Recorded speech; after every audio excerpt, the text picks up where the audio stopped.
कभी कभी सबसे खौफनाक कहानियां किसी सुनसान जगह पर नहीं बल्कि एक आम से घर के अंदर लिखी जाती हैं। ये कहानी है लाहौर के इलाके इचरा की, एक ऐसे घर की जहां एक दरवाजा बंद था और उस दरवाजे के पीछे 3 जिंदगियां हमेशा के लिए खत्म हो चुकी थीं। लेकिन सबसे खौफनाक बात ये नहीं थी कि बच्चे मर चुके थे, बल्कि ये थी कि कातिल कोई अजनबी नहीं था।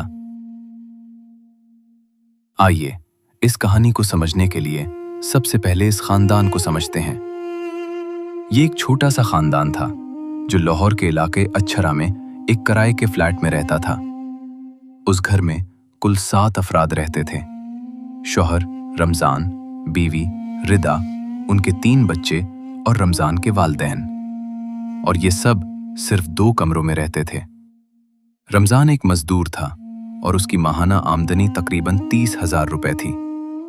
अब जरा सोचें, लाहौर जैसे शहर में 7 अफराद का खर्च सिर्फ 30,000 में। ये सिर्फ गुर्बत नहीं थी, ये रोजाना की जद्दोजहद थी। लेकिन मसला सिर्फ पैसों का नहीं था। घर के अंदर एक और बहुत बड़ा मसला था। रमजान अपनी बीवी रिदा के किरदार पर शक करता था। वो बार बार ये सवाल उठाता था कि क्या ये बच्चे वाकई उसके हैं, यानी वो अपने ही बच्चों को अपना मानने से इनकार कर रहा था। अब जरा सोचें, एक माँ जो अपने बच्चों को पाल रही हो और रोज ये सुने कि ये बच्चे तुम्हारे शौहर के नहीं। ये सिर्फ अल्फाज नहीं होते, ये जहन को तोड़ देते हैं। और सबसे अहम बात, रिदा के अपने वालिदैन भी गरीब थे, यानी न ससुराल में सुकून न मैके में सहारा। वो मुकम्मल तौर पर अकेली थी। इसी दौरान एक और कहानी शुरू होती है, एक मोबाइल फोन के जरिए। रिदा की बातचीत एक शख्स से शुरू हुई। उसका नाम था शहरियार। पहले सिर्फ बातचीत, फिर व्हाट्सएप मैसेजेस और फिर लंबी फोन कॉल्स।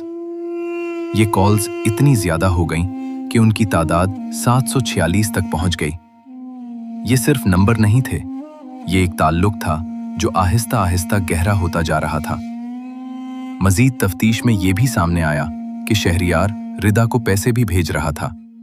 यानी ये सिर्फ बातचीत नहीं थी, ये एक नया रिश्ता बन रहा था। पुलिस के मुताबिक रिदा अपने शौहर से तलाक लेकर शहरियार से शादी करना चाहती थी। लेकिन उस रास्ते में एक बड़ी रुकावट थी, उसके अपने बच्चे। तहकीकात के मुताबिक ये सब अचानक नहीं हुआ।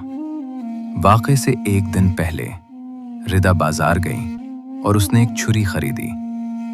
ये डिटेल बहुत अहम है क्योंकि उसका मतलब है ये एक जज्बाती लम्हा नहीं था, ये पहले से सोचा हुआ फैसला था। इसी रात घर में शदीद झगड़ा हुआ। शौहर के इल्जामात, सास के साथ तनाज़े और रिदा मजीद टूट गई। अगले दिन एक खेल शुरू हुआ, छुपन छुपाई, हाइड और सीक, एक मासूम खेल जिसमें बच्चे अपनी मां पर आंख बंद करके यकीन करते हैं। रिदा ने बच्चों को एक एक करके बुलाया। सबसे पहले सबसे छोटी बच्ची, फिर बेटा और आखिर में सबसे बड़ी बेटी। वो सब अपनी मां पर यकीन कर रहे थे।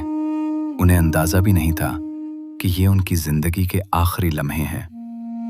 कत्ल के बाद रिदा ने अपने कपड़े बदले, घर को बाहर से लॉक किया और बाहर चली गई।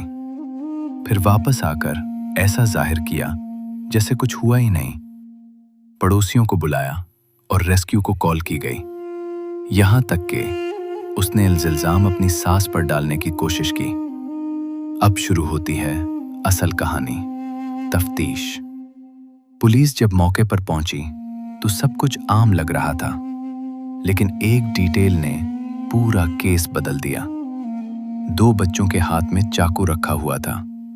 पुलिस ने फौरन समझ लिया यह कुदरती नहीं हो सकता, यह किसी ने जानबूझकर रखा है। फिर बयानात लिए गए, लेकिन बयानात आपस में मैच नहीं कर रहे थे। फिर सीसीटीवी फुटेज हासिल की गई और वहां से सच सामने आना शुरू हुआ। फुटेज में देखा गया रिदा घर से निकल रही है, फिर वापस आती है, फिर दोबारा बाहर जाती है। यानी वो वहीं थी जहां वो कह रही थी कि वो नहीं थी।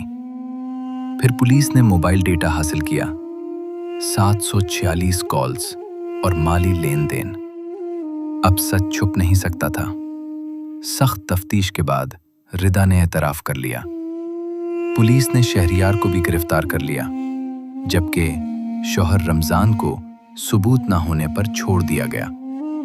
चंद घंटों में केस हल हो गया। अब सवाल है, ये सब क्यों हुआ? 2 मुमकिना वजूहात सामने आईं। पहली, नई शादी का मंसूबा। दूसरी, घरेलू दबाव और ज़हनी टूट-फूट। और मुमकिन है दोनों ने मिलकर ये जुर्म पैदा किया हो। 3 कब्रें साथ साथ। वो दुनिया में भी साथ थे और अब मिट्टी में भी। ये कहानी खत्म नहीं हुई। ये एक सवाल है हम सब के लिए। अगर आप चाहते हैं कि हम ऐसे सच्चे केसेस आप तक लाते रहें, तो वीडियो को लाइक करें, चैनल को सब्सक्राइब करें और उसे शेयर करें, क्योंकि सच तब तक जिंदा रहता है जब तक उसे सुनाया जाता है।